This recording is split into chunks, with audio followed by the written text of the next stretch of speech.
Oi, gente, tudo bem com vocês? Então, no vídeo de hoje eu vou trazer um renascimento, não tão renascimento assim. O que eu quero dizer com isso?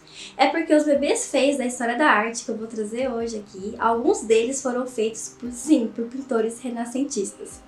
Bom, a gente sabe que quando a gente fala de renascimento, existe todo um glamour envolvido com ele, né? Porque, obviamente, a gente tem Michelangelo, a gente tem Sandro Botticelli, a gente tem o Rafael, a gente tem o Filippo Brunelleschi, né, com sua arquitetura maravilhosa, a gente tem Donatello, né, com aquelas esculturas de tirar o fôlego, e é óbvio, né, a gente tem o Leonardo da Vinci, né, o grande gênio, né, considerado pela humanidade. É claro, às vezes tudo que a gente queria era sentar, né, com esses artistas e tomar um cafezinho da tarde com eles. Bom, então se você já tá gostando da ideia desse vídeo, já deixa seu like aqui pra mim e compartilha esse vídeo com quem possa gostar também. Porque esse quadro aqui no canal vai ser fixo, onde eu vou trazer curiosidades, né, mistérios a respeito da história da arte, também sobre a arte no geral e também sobre os artistas e suas obras, né, falando especificamente. O design também não vai ficar de fora não, vou trazer bastante curiosidade, também mistério acerca de alguns trabalhos de alguns designers e algumas curiosidades também.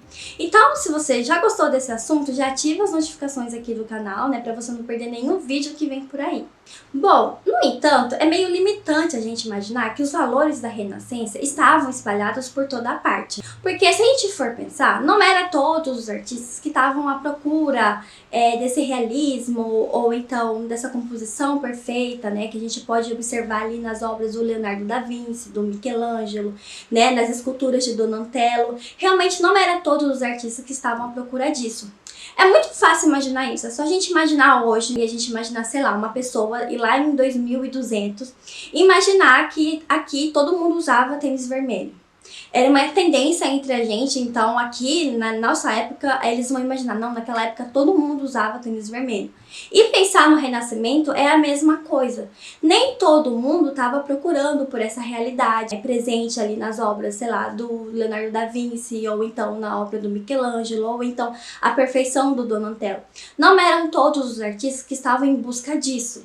Então, os bebês feios da história da arte provam muito além de eles serem apenas feios. A gente consegue compreender que era mais um estilo, entendeu? E não uma falha técnica por parte dos artistas desenhar esses bebês feios e horrorosos.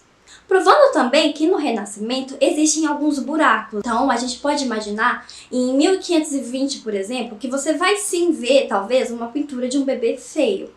Só que você imagina ele como uma tendência, um estilo e não realmente como uma falha técnica do artista. Então você deve pensar que lá na Idade Média não se tinha as técnicas avançadas que nós vemos ali no Renascimento e por conta disso as pinturas dos bebês saíam a ser feias, mas na realidade não é bem assim, era tudo proposital. Eles realmente queriam pintar dessa forma e fazer a representação de um mini adulto. Então quando você vê essas pinturas, você não está vendo exatamente um bebê. Na realidade você tem que pensar que eles realmente estavam pintando mini adultos. Então eu vou citar Matthew Averett, que é um professor de História da Arte lá da Universidade de Creighton, onde ele estudou por que existia essa tendência, né, na Idade Média de desenhar, né, e pintar todos os bebês com essa aparência de velhos. E é algo que só muda com a Renascença. Bom, a gente pode pensar assim, que a Renascença ela não foi só um desenvolvimento da pintura, mas também foi um desenvolvimento econômico na Europa, também foi um desenvolvimento científico. Obviamente o Renascimento não ficou preso só à pintura. Então naquela época as pessoas começaram a ter um poder aquisitivo um pouquinho maior. Ou seja, isso também começou a movimentar as artes, porque daí a partir disso as pessoas começaram a encomendar, né, a pedir obras comissionadas para os artistas. E obviamente, né, você pode imaginar uma família aí, imagina uma família. Essa mãe não vai querer que o bebê dela seja pintado como um bebezinho feio, como a igreja católica pedia naquela época. Ela não ia querer que o bebê dela parecesse um pequeno monstrinho, né, até porque essa mãe ama o filho dela. Então, a partir do Renascimento, a gente começa a ver, né, bebês mais próximos da realidade, deixando de lado aqueles bebês tão feios, né, que eram representados ali na época da Idade Média e também presentes em várias obras também dentro do Renascimento.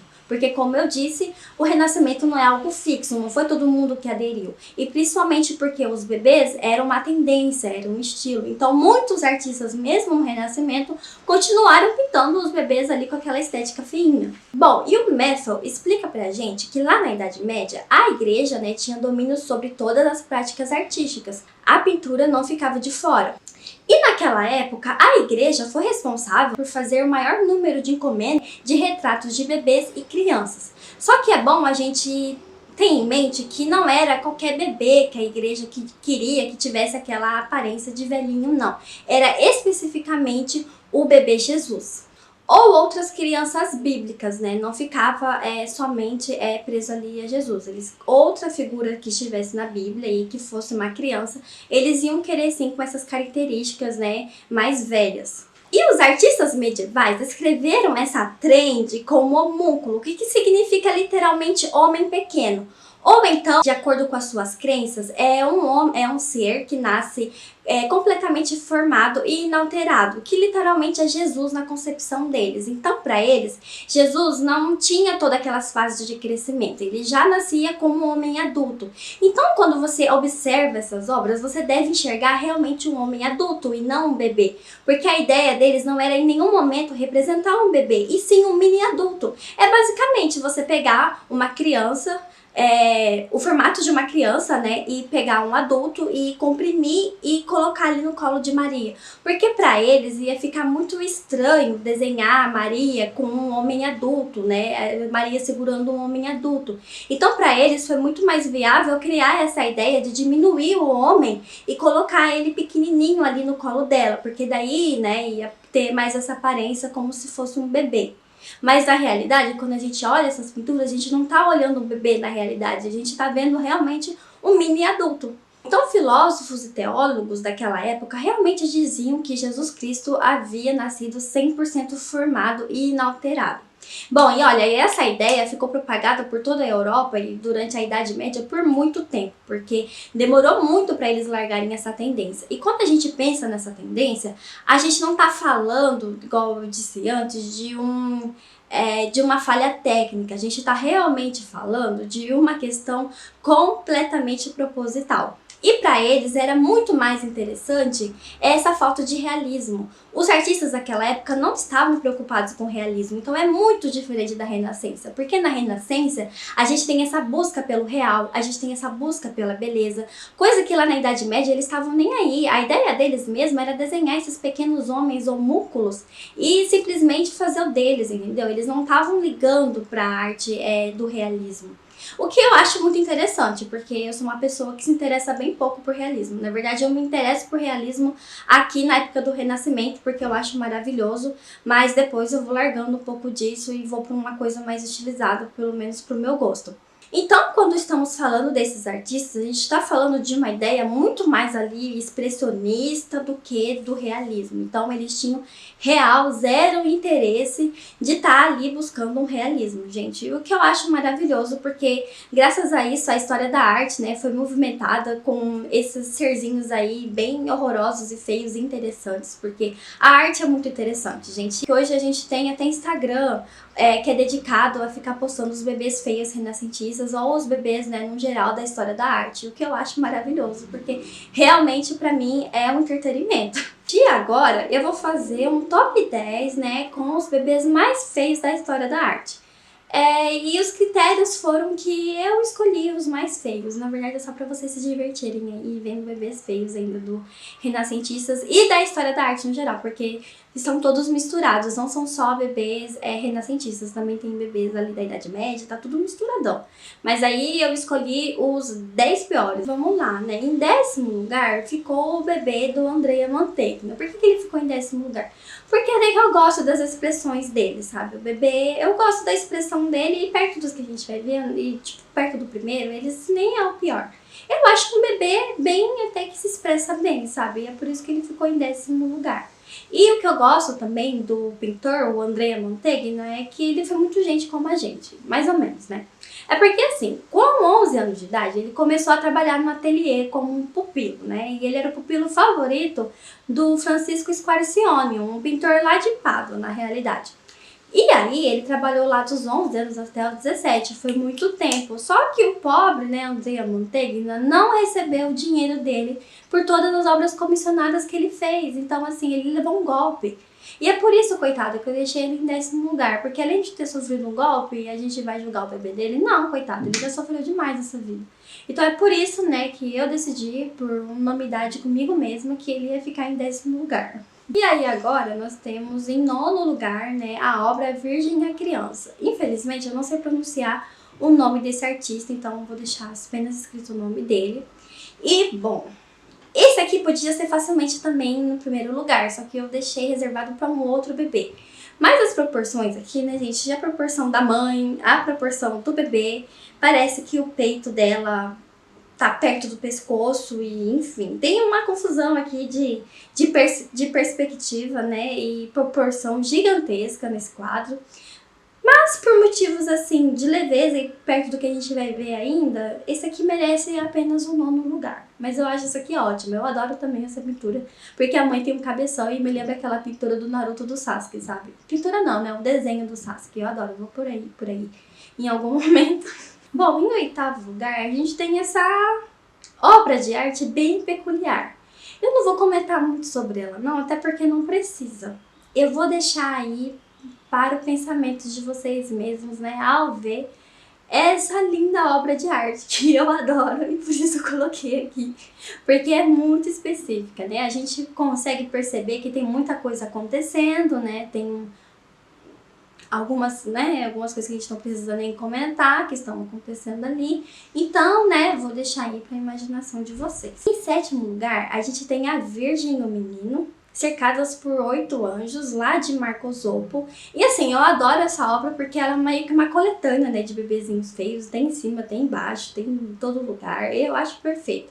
Né? É tipo assim, a coletânea que a gente precisava mesmo de bebezinhos feios. Ai, gente, em 6º lugar nós temos essa obra. Ai, gente, com sinceridade, eu gosto muito da expressão do bebê, porque ele tá tipo mamar, entendeu? Tipo, é maravilhosa, eu adoro. Eu adoro essa obra, não tem como. Por isso que ela tá em 6º lugar. Nós também temos essa obra que também está em 5º lugar. Eu, pessoalmente, gosto muito do jogo de cores dessa obra. Eu também gosto muito de como a Maria foi desenhada. Não sei porquê, mas eu acho que tem um quê. Eu gosto do estilo do rosto dela. Só que quando a gente olha pro bebê, é bom a gente dar uma disfarçada, né? Se a gente tampar e deixar só a Maria e a composição inteira das cores, tudo certinho, eu, pessoalmente, adoro. Então, por isso que ela ficou em 5º lugar. Gente, em 4º lugar, a gente tem esse queridinho bebê, que ele tá faceiro, ele tá relaxado, ele tá aproveitando os pequenos momentos da vida, sabe? Porque às vezes é realmente sobre isso, a gente aproveitar os pequenos momentos da vida. E, gente, eu realmente não encontrei nada sobre essa obra. Eu utilizei Google Lens, eu procurei por tudo quanto é lugar, fui pra tudo quanto é site, mas eu não achei essa obra por inteiro. Então, se alguém souber aí o nome dela, o nome da pintura, o nome do autor, por favor, deixa aqui nos comentários. Mas eu amo esse bebê, ele já tá guardado no meu coração e é por isso que ele tá em 4º lugar. Em 3º lugar, a gente tem o bebê dos seios fartos e por isso que ele tá em 3º lugar. Eu deixei ele em 3º porque ele é perfeito pra fechar um 3º lugar, né? Por que não um bebê peitudo? Por que não um peitudo metido? Eu adoro. E é por isso que ele tá em 3º, gente. Essa obra, um primeiro olhar, a gente fala, nossa, quanta gente feia, né? E de repente você vai aproximando e bum! Aí você descobre por que ela tá em 2º lugar, né, gente? Porque essa mãe, esse bebê, né, a gente tem que se desculpar que ele realmente se superou e é por isso que ele merece o 2º lugar de bebê mais feio no nosso top 10 aqui. E bom, gente, pra finalizar o nosso ranking, né, de bebê mais feios da história da arte, a gente não poderia deixar a obra aqui do Nicola de Maestro, gente, com esse bebê, né, que se chama A Madonna e a Criança. Ele realmente conseguiu se superar um pouquinho na feiura do bebê e da mãe também. E assim, a composição tá meio esquisitinha, né, a forma que a tinta foi colocada ali, a forma que ele pensou em tudo, mas assim, quem sou eu pra julgar o artista, né? O importante é que ele ganhou aqui como o bebê mais feio no nosso vídeo de hoje. Então, eu espero que vocês tenham gostado do vídeo. Se você gostou, já deixa seu like, compartilha esse vídeo com quem você acha que vai gostar. E também é óbvio, né? Ativa as notificações aqui do canal e eu aguardo vocês no próximo vídeo.